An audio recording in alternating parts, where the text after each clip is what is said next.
큐티 가이드 방송 기도하고 시작하겠습니다.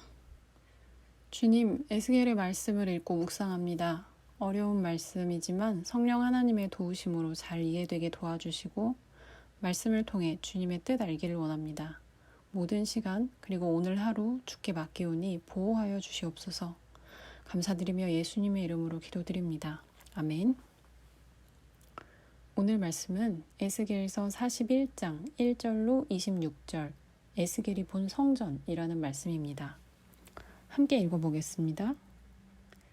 그가 나를 데리고 성전에 이르러 그 문 벽을 측량하니 이쪽 두께도 6척이요 저쪽 두께도 6척이라 두께가 그와 같으며 그 문 통로의 너비는 10척이요 문 통로 이쪽 벽의 너비는 5척이요 저쪽 벽의 너비는 5척이며 그가 성소를 측량하니 그 길이는 40척이요 그 너비는 20척이며 그가 안으로 들어가서 내전 문 통로의 벽을 측량하니 두께는 2척이요 문 통로가 6척이요 문 통로의 벽의 너비는 각기 7척이며 그가 내전을 측량하니 길이는 20척이요 너비는 20척이라 그가 내게 이르되 이는 지성소니라 하고 성전의 벽을 측량하니 두께가 6척이며 성전 3면에 골방이 있는데 너비는 각기 4척이며 골방은 3층인데 골방 위에 골방이 있어 모두 30이라.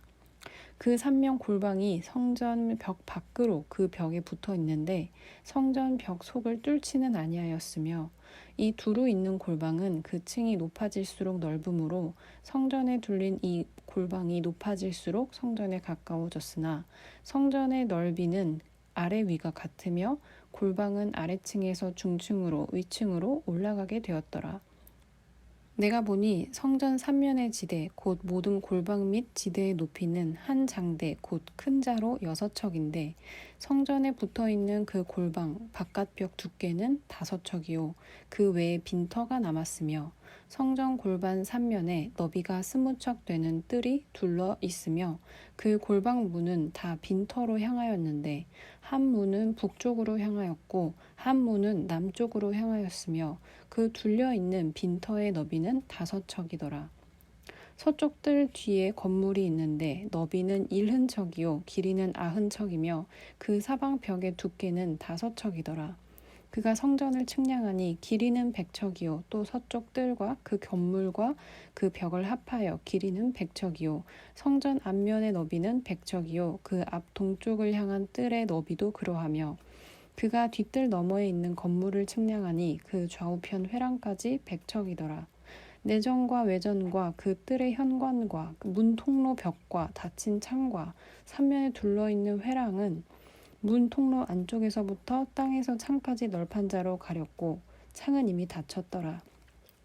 문 통로 위와 내전과 외전의 사방벽도 다 그러하니 곧 측량한 크기대로이며 널판자에는 그룹들과 종려나무를 새겼는데 두 그룹 사이에 종려나무 한 그루가 있으며 각 그룹에 두 얼굴이 있으니 하나는 사람의 얼굴이라 이쪽 종려나무를 향하였고 하나는 어린 사자의 얼굴이라 저쪽 종려나무를 향하였으며 온 성전 사방이 다 그러하여 땅에서부터 문 통로 위에까지 그룹들과 종려나무들을 새겼으니 성전 벽이 다 그러하더라. 외전 문설주는 네모졌고 내전 전면에 있는 양식은 이러하니 곧 나무 제단의 높이는 3척이요 길이는 2척이며 그 모퉁이와 옆과 면을 다 나무로 만들었더라. 그가 내게 이르되 이는 여호와의 앞에 상이라 하더라. 내전과 외전에 각기 문이 있는데 문마다 각기 2문짝 곧 접는 2문짝이 있어 이 문에 2짝이요 저 문에 2짝이며 이 성전 문에 그룹과 종려나무를 새겼는데 벽에 있는 것과 같고 현관 앞에는 나무 디딤판이 있으며 현관 좌우편에는 닫힌 창도 있고 종려나무도 새겨져 있고 성전의 골방과 디딤판도 그러하더라. 아멘. 40장부터 시작된 성전 측량에 대한 말씀이 이어지고 있습니다. 성전 내부에 대한 계시이고요. 성전 본체에 대한 측량이 이어지고 있습니다. 글로만 되어 있는 말씀을 읽으며 측량되는 이 성전의 모습을 파악하는 데만 해도 쉽지가 않으시죠? 이럴 때 이미지를 활용하면 좋을 것 같습니다. 그래서 성전의 모습을 알므로써 하나님께서 성전을 보여주시며 에스겔 선지자를 통해 당시 이스라엘 백성에게 보여주신 것은 무엇인지, 그리고 오늘 우리에게 하시는 말씀은 무엇인지를 알아보면 좋겠습니다. 저도 말씀을 읽으면서 너무 어지러워서 이미지를 찾아서 함께 보았습니다. 그런데 이 이미지는 이해를 위해서 어떤 사람이 말씀을 토대로 만들어 본 것일 뿐이지 에스겔의 성전이 이렇다고 생각하지는 마시고 참고만 하시면 좋겠습니다. 말씀에 따르면 성전 내부는 대략 이렇게 지어졌다고 볼 수 있습니다. 현관을 들어오면 문 통로를 지나 성소에 이르고 성소에서 또 통로를 지나면 지성소가 있습니다. 성전의 3면은 골방으로 둘러싸여 있고 한 층에 30개의 방이 3층으로 계단식으로 둘러싸고 있다고 합니다. 특징적인 것은 골방이 3층으로 되어 있는데 성전 벽 밖에 붙어 있는 형태로 지어서 어떤 구조물 같은 것이 성전 벽을 뚫고 들어오게 하지 않았고, 성전과 골방의 지대는 지면에 바로 지어진 것이 아니라 두께가 한 장대, 곧 큰 자로 6척의 지대 위에 세워졌다고 합니다. 골방의 3면을 성전 뜰이 감싸고 있습니다. 그리고 골방의 문은 남북으로 하나씩 나 있고 그곳은 빈터를 마주하고 있다고 합니다. 이 외에도 성전을 찬찬히 따라가서 읽어보시면 각 문의 벽의 두께, 통로의 너비, 벽의 너비, 성소 자체의 길이와 너비 등을 자세히 기록하고 있습니다. 이 성전의 의미를 생각해보면요. 이 성전은 솔로몬의 성소와 일치하는 면이 많이 있습니다. 동시에 1절에는 이 성전이라는 단어가 한글 성경에는 한 번만 나오지만 원어 성경에는 모세 시대에 하나님께서 임재하셨던 성막이라는 단어가 함께 사용이 됩니다. 즉, 이 성전은 솔로몬의 성전과 같이 보는 사람으로 하여금 그 성전의 장엄함을 느끼게 하는 동시에 모세의 성막과 같이 하나님께서 결코 백성을 떠나지 않고 거기 백성 중에 머무시며 친히 인도하시고 구원하신다는 것을 의미한다는 것이죠. 더불어서 성전은 외전과 내전, 성소와 지성소로 들어갈수록 통로가 좁아지는 것을 알 수 있습니다. 그리고 당시의 지성소에는 1년에 한 번 대제사장만 들어갈 수 있었습니다. 이 모든 것을 생각해 보면요. 그만큼 거룩에 나아가는 일이 쉽지 않다는 것을 우리에게 알려주고요. 그리고 거룩에 나아가는 길은 결코 인간의 힘으로 할 수 없다는 것을 우리가 알게 됩니다. 우리는 주님께서 허락해 주시는 만큼 주님께 나아갈 수 있습니다. 이것이 구약의 어떤 것이었다면 오늘날에는 어떤가요? 예수님께서 오셔서 성소와 지성소를 가로막고 있던 그 휘장을 없애주심으로 이제는 예수님을 믿는 이는 누구나 왕같은 제사장으로서 하나님께 나아갈 수 있게 되었습니다. 여러분, 우리가 예수님을 믿고 하나님께서 말씀하시는 그 거룩에 이르는 일에서 우리가 우리 힘으로 할 수 있었던 일이 어떤 일이 있었을 거라고 생각을 하시나요? 거기엔 단 한 개도 우리가 할 수 있는 일이 없습니다. 구원도 전적으로 하나님께서 우리에게 이루신 일이었고, 구원받은 성도가 이루어가는 그 거룩함도 우리는 예수님의 부활의 능력이 아니고서는 절대로 이루어갈 수 없는 일입니다. 이것은 나 자신에게 뿐만이 아니라 내가 전도하려는 사람들, 내가 신앙으로 양육하려는 이들에게도 마찬가지로 적용되는 것입니다. 나의 전하는 것으로 사람이 변하는 것이 아니라 나를 통해 역사하시는 하나님의 능력으로 사람은 변화되는 것입니다. 여러분께서 내 힘으로 구원해 보겠다며 힘쓰신 일이 있으셨는지 오늘 한번 생각해 보시면 좋겠습니다. 오직 주님의 은혜로만 그것이 가능하며 하나님께서 능히 여러분과 여러분이 애쓰고 있는 그 사람들에게 크신 능력을 행하실 수 있는 분이심을 우리가 믿고 있는지 묵상해 보시길 바랍니다. 이어서 서쪽 건물과 성전 측량 그리고 성전 내벽 마감에 대한 말씀을 보겠습니다. 12절에 서쪽 뜰 뒤에 문 대신 건물이 있다고 합니다. 성전과 분리되어 있는 건물이죠. 용도는 확실하지 않습니다. 13절부터 15절 상반절까지는 성전의 전체적인 규모가 언급되고 있습니다.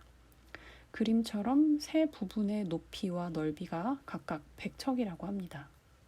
이어서 15절 하반절부터 20절까지 성전과 삼면을 둘러싼 다락의 안쪽 벽 모두가 조각이 장식된 널판자로 치장되어 있는데 조각된 것은 그룹과 종려나무라고 합니다. 그 모습을 묘사하고 있습니다. 이처럼 서쪽 뜰 뒤의 건물은 지성소가 있는 성전 서쪽을 외부로부터 차단함과 동시에 지성소로 이르는 문이 하나뿐인 것을 우리에게 시각적으로 보여주고 있습니다. 성전 내벽 마감재인 널판자에 그룹과 종려나무를 새긴 것은 성전 안에 하나님의 영광과 생명이 충만한 것을 보여주죠. 이것을 생각하며 예수님이 오시기 전인 구약에서 우리에게 해주시는 말씀이 무엇인지, 우리에게 말씀해 주시는 그 방법에 대해서 한번 생각을 해보면 좋겠습니다. 성전에 대해 말씀해 주시는 것들이 오늘날 우리에게 무엇으로, 어떻게, 어떤 의미로 다가오는지에 대해서요. 그것에 대해서 생각해 보면 좋겠습니다. 구원에 이르는 유일한 길은 예수 그리스도 한 분뿐이며 구원에 이르는 그 길은 영광과 생명이 충만해지는 길입니다. 좁은 문을 통과할 때 얻게 되는 것은 영원한 생명, 천국입니다. 하나님께서 이 어려워 보이는 이 성전을 묘사하고 측량한 말씀으로 과거 이스라엘 백성에게 말씀하시고 오늘 우리에게 보여주시는 것이 무엇인지에 대해서 다양하게 이 시간 묵상해 보시면 좋겠습니다.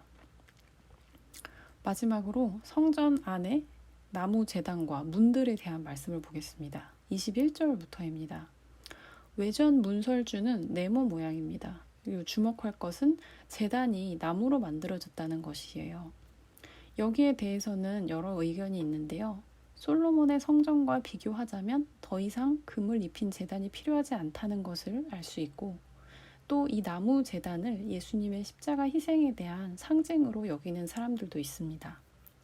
여러분께서는 어떻게 한번 이것을 다르게 보실 수 있으실지 생각해 보시면 좋겠습니다.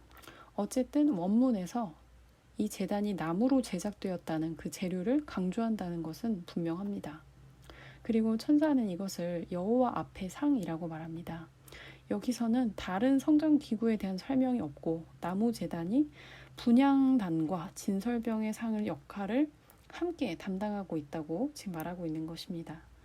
새 성전에서는 이 제단 위에 두는 것은 영적인 음식인 동시에 백성들이 하나님께 드리는 것이라는 의미가 된다고 하는 것이죠. 큐티인의 해설에 보시면 하나님이 이렇게 충만한 임재로 회복시키시는 이 성전이 바로 그리스도의 몸인 교회라고 합니다. 우리 눈에 보이는 교회가 여기서 말하는 이 성전이라면 우리 눈에 보이지 않는 교회인 우리 자신, 바로 예수 그리스도를 믿음으로 구원받은 여러분 한 분도 바로 이 성전이라고 할 수 있겠죠. 여러분의 마음의 제단이 어떤 모습으로 꾸며져 있나요? 여러분께서 하나님께 드리는 예배는 어떤 모습이며 에스겔을 통해 보여주시는 이 새 성전의 제단이 솔로몬의 금 제단에서 예수님의 이 나무 제단으로 바뀐 것과 관련하여 여러분의 보이는 성전인 교회와 보이지 않는 성전인 여러분 자신이 하나님 앞에 어떤 모습으로 서 있는지 묵상해 보시면 좋겠습니다. 이 성전의 기능, 하나님께서 이 성전을 보여주시는 목적과 그 기능을 해낼 수 있도록 우리가 오늘 실천해야 하는 것이 무엇이 있는지도 생각해 보시고 순종하여 실천하시는 그 믿음의 한 걸음 나아가시는 오늘의 묵상이 되시기를 기도합니다. 이제 여러분의 이어질 묵상을 위해서 기도해 드리겠습니다. 주님, 에스겔을 통해 저희에게 보여주시는 새 성전에 대한 말씀이 너무나 놀랍습니다. 그것이 결국 오늘날 보이는 교회와 보이지 않는 교회와 이어진다는 사실도 참으로 놀랍습니다.